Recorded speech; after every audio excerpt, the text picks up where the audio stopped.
여야 정치권은 새해 첫 회의를 열고 올 한 해 해결해야 할 정치권 과제를 점검했습니다.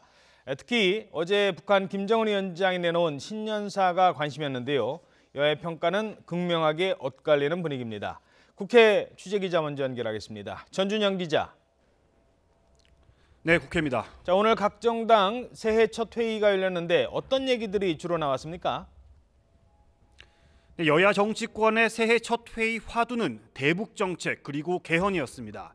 먼저 더불어민주당 우원식 원내대표는 올해 첫 원내대책회의에서 북한 김정은 위원장이 신년사를 통해 평창 동계올림픽에 대표단을 파견할 의사가 있다고 밝힌 데 대해 환영한다는 뜻을 밝혔습니다.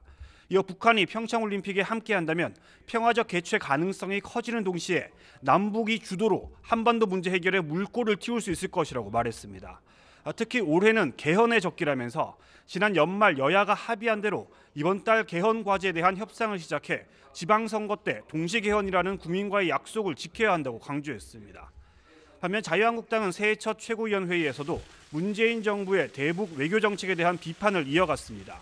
홍준표 대표는 김정은의 신년사가 남남 갈등을 초래하고 한미 갈등을 노리는 건데도 정부가 반색하며 대화의 길을 열었다고 평가하는 건 북한의 책략에 놀아나는 것이라고 비판했습니다.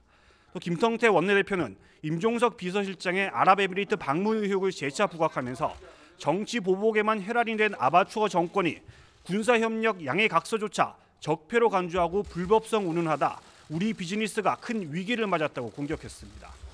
바른정당 유승민 대표는 문재인 대통령의 신년사에서 북핵 문제와 한미동맹, 안보위기 대책 등에 대해 이런 방구도 없었다며 나라와 국민의 생명을 지키려는 생각이 없는 신년사라고 비판했습니다.